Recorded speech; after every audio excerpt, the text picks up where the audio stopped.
you have to have a reasonably long perspective to see this.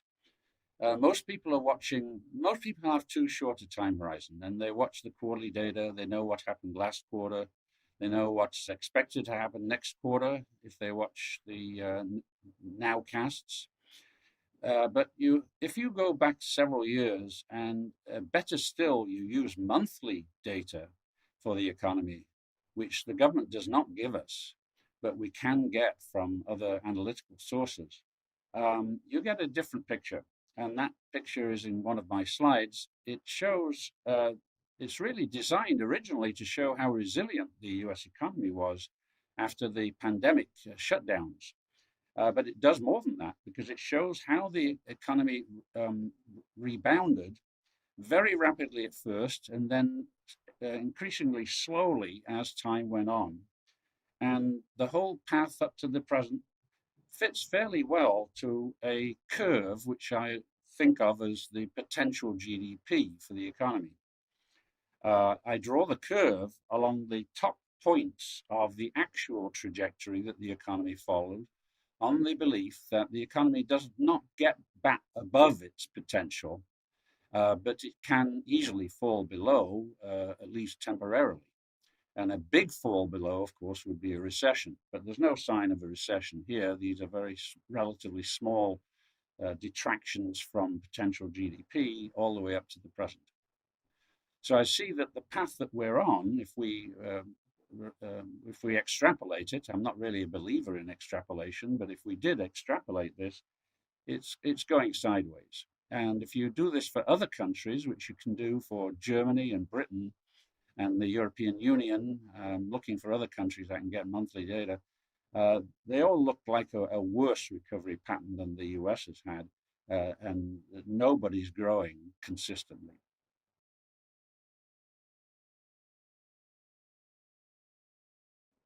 Yes, exactly.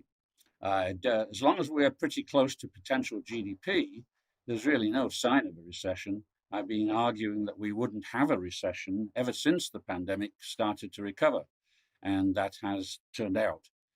Still, people are occasionally forecasting recessions. They get a lot of attention that way. And I think there really isn't any evidence for a recession coming up anytime soon. I think we are greatly exaggerating the effect that the Fed has, specifically in its interest rate policy, on bringing inflation down. It's been given a lot of credit that it has not earned.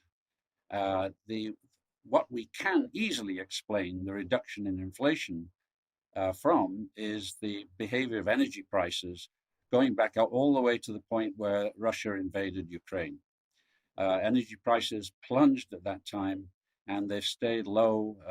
They've made a few attempts to climb back, but they keep being pushed down again. And energy prices explain inflation much better than the Fed does. That's the purpose of this second slide. I look at four scenarios. In one scenario, energy prices could be accelerating. In another scenario, they could be decelerating. In another scenario, the Fed could have raised interest rates, and I give it a year to take effect, so that would be last year, or the Fed could have lowered interest rates. So there are four scenarios, four combinations of these possibilities, and I look at what happened to the inflation rate. Did it accelerate or decelerate in each case, using two different measures of inflation. One is the producer price index for goods, and the other is the CPI. And you see in the diagram, I've put it, it's like a 2x2 table, if you're familiar with those very handy devices. The difference between accelerating and decelerating inflation, looking at the bar charts, is between the left, or I call it the west, and the east of the graph, which is fully explained by the accelerating or decelerating of the price of oil. The difference between the north and the south would express the effect that the Fed is having, and we see no consistency there at all. So I conclude from this graph, and lots of other work I've done before this, that the Fed's impact through interest rate movements and actions has been throughout all the history back to the 1950s, in fact, is included in this graph. There's no serious evidence for it. It's I'd have to call it a myth. It's certainly part of Fed doctrine, no question about that. And Fed doctrine has become global doctrine, but it's not based on evidence. It's based on doctrine.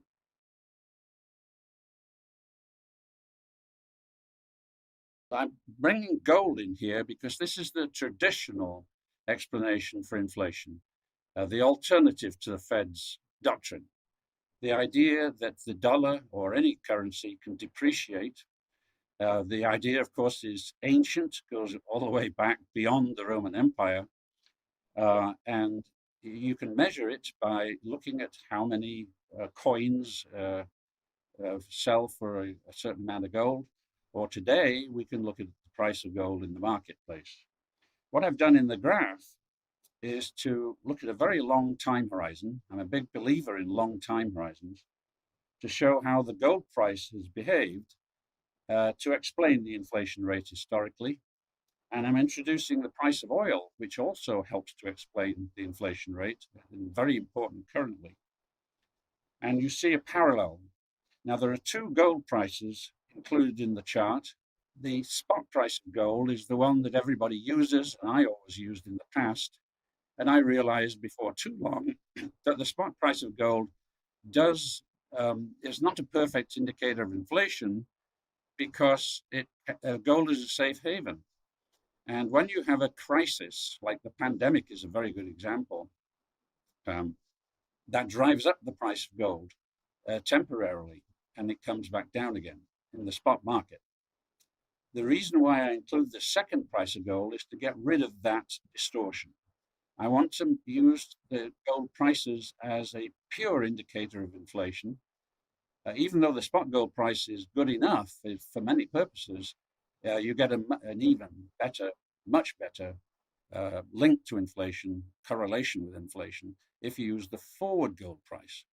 The idea is that 20 years out, there is a gold price there. It's not a very widely used market. You have to synthesize what the price of gold will be 20 years out. So you're combining two market prices together to get a combination, which is the forward price of gold 20 years out. And the idea is that nobody knows anything about threats to the economy or threats to world peace 20 years out. And so there's no safe haven behavior affecting the gold price. The gold price is free to express itself as an indicator of inflation and the depreciation of the currency without any bias. And you see the two are pretty parallel. The spot price of gold moves closer and further away and closer and further away, and so does the price of oil, but they're all moving in parallel over this nearly 100-year period. If we have a parallel, particularly with the oil price, it says that oil prices can fluctuate a lot, and they do, but over long periods of time, they come back to where they used to be relative to the forward gold price. And you can see that in particularly the parallel between the red line in this chart and I guess that's a black line in the oil line. It's an amazingly close parallel. The spread between the two in the chart is the same today or in recent years as it was 90 years ago. It keeps coming back to where it always was. So this is a strongly norm reverting or mean reverting phenomenon. And we can use it to figure out what the oil price would be if everything was normalized. Of course, it does fluctuate in the short run violently. It's fluctuating day to day by quite large amounts, a couple of dollars on, say, 72 is the current price of West Texas oil. $2 in any single day is a very common change. So 2 on 72, that's a pretty big, that's 3% every day. But over longer periods of time, all of that cancels out.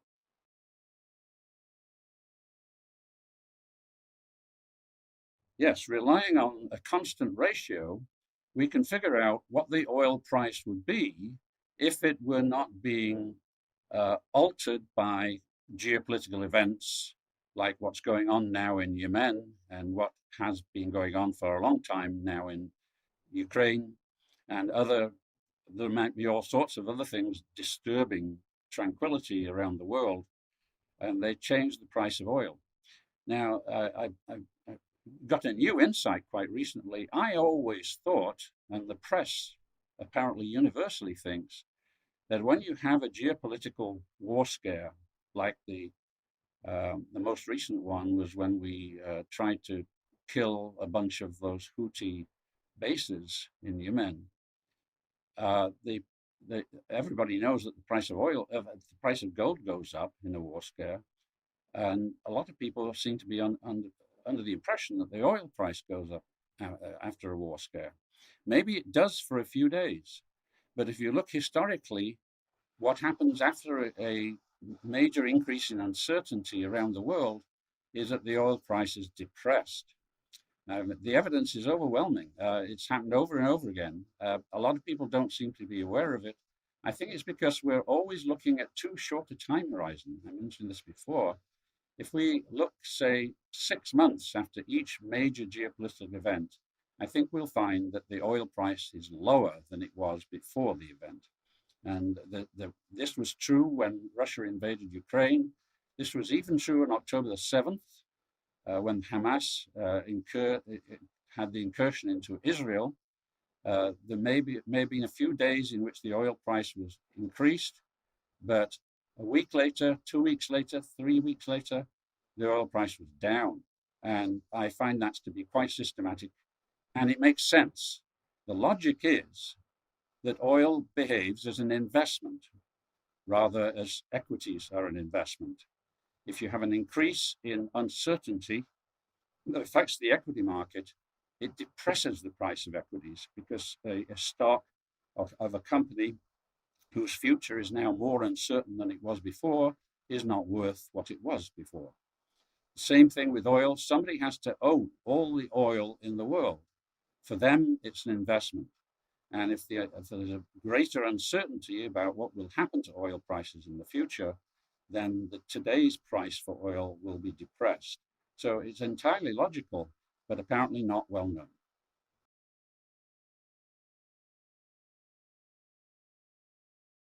Well, it might, but I can't see, I don't have any evidence to what extent it affects it. I'm sure everything affects the price of oil. There are so many factors, hundreds of separate factors. We can't track them all. So I'm sure the answer is yes, but I don't see any evidence that anything is big enough to play a role on the stage, this macro stage, this 100-year time frame that we're looking at here.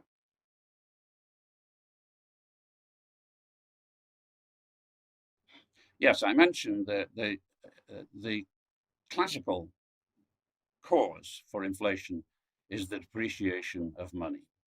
Henry VIII is a good example. He cut the amount of silver in the British coinage, and Henry VIII's reign was partly a lack of success because he had a massive inflation on his hands, and he didn't understand where it came from, probably. It's the Romans knew perfectly well why the inflation was occurring, although they had emperors who tried to stop it by passing laws. Diocletian is the most famous of one of the most famous Roman emperors because of his edict setting the prices above which price they would not be allowed to go legally, and there was a death penalty for people who broke his edict, and it still didn't work. The inflation carried on. The Roman Empire had a massive amount of inflation, and it's been known long before the Romans. This has always been known. It's only in modern times that we started to have different ideas about inflation. So I think the old idea about inflation is the right one. And here's some evidence. I'm looking at emerging countries in this slide because in many cases, they have the highest, most variable inflation rates. Argentina, Chile, Brazil, now these days, Turkey has been added to the list. There are some emerging markets that have had low inflation rates as well.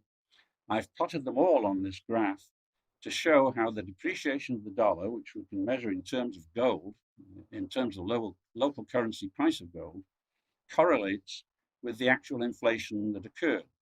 And the inflation is measured over a 30-year period, 32-year period here. Here's another example where you have to take a very long time perspective in order to see it. If you were to plot these gold prices and inflation rates for a 1-year period or even 5-year period, it would not be clear. It probably would be invisible. But if you look over a 32-year period, as I do here, it needs updating. I'm 10 years out of date. I've had this for 10 years.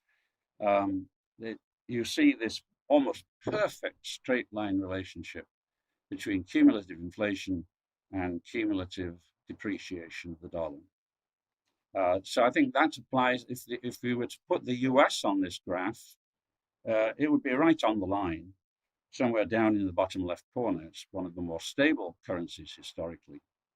But it doesn't mean that the US is immune from what could happen if we allow the gold price to skyrocket. And from time to time we do. The biggest example being the death of Bretton Woods, starting in 1968, 69, 70, and 71, when it was recognized officially by Nixon. That period was one in which the gold price massively increased and inflation followed.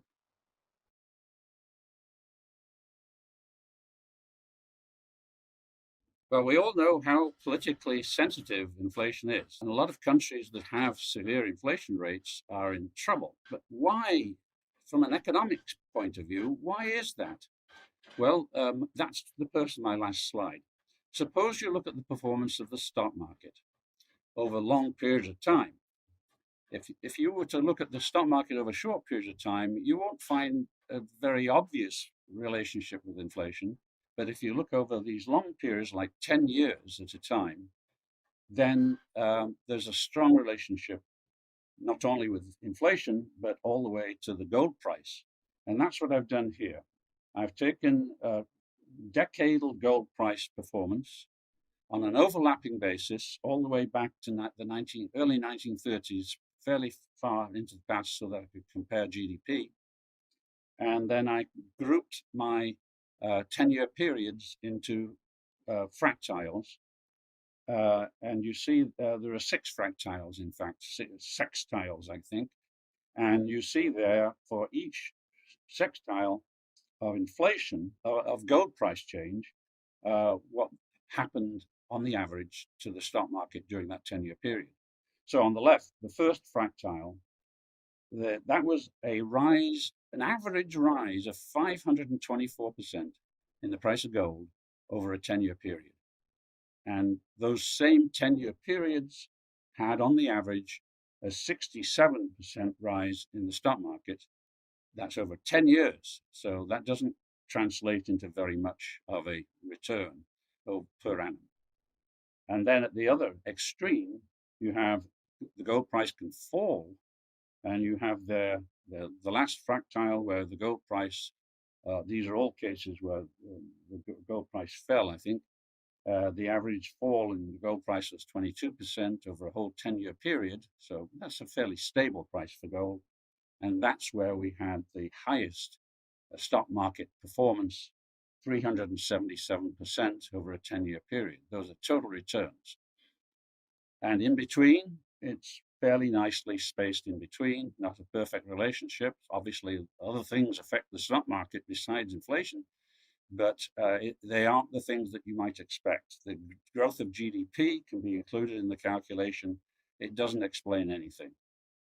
What's important to the stock market for GDP purposes, I discovered, was it needs to be stable and normal. If you have higher than normal GDP growth or lower than normal GDP growth, that's a bad sign. That's a sign of disequilibrium, and the market prices equilibrium.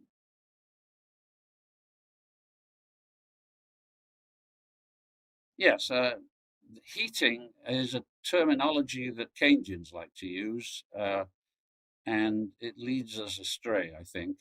Heating suggests that everything is expanding, both growth and inflation.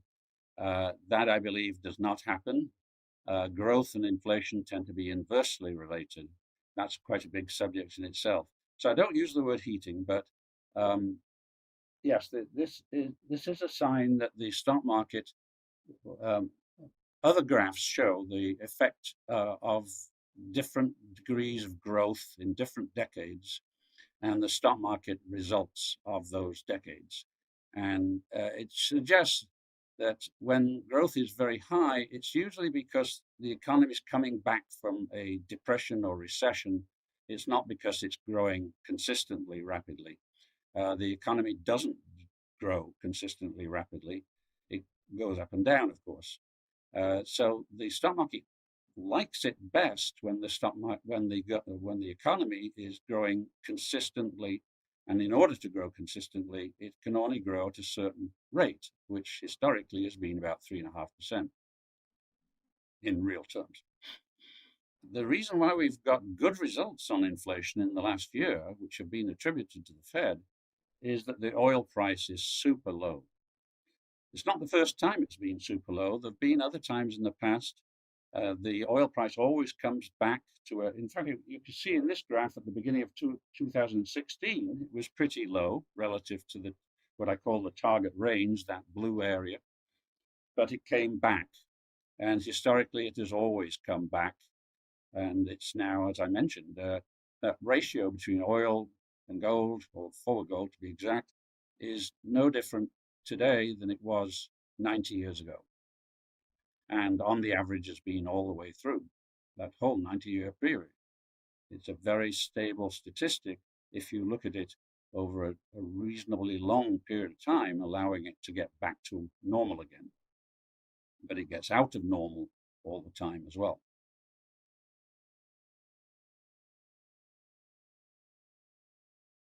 No, I'm afraid it's a very pessimistic outlook. To the extent things are good, they're out of normality. Normal would be bad, given uh, what has been done with the depreciation of the dollar, and of course the breakout of war in Ukraine and so forth. That's also, you might say, it's good because it's reduced energy prices, and they are low. But although that's good in a sense in the short term or the short run, the near in one very narrow area, it's very bad for the. It's a symptom of something very bad going on in the world. Yeah, if we carried on growing at 1% per annum, which is our average growth rate over this time frame in the slide, for a long, long time, it's much worse than having a recession. A recession is something we bounce back from, but low, consistent growth is something almost by definition we don't bounce back. That's the best we can do. We should hope that the oil price goes up for that reason. The irony or it's odd, it's counterintuitive, but if we had a much higher oil price, and it's going to have to happen naturally, there's nothing we can do to control the oil price, that's clear. It would be a good sign because it would mean that uncertainty had come back down again, and that would be the market telling us that the world is going back to normal. So we shouldn't be too angry about oil prices going up. It would be a good sign if it happened.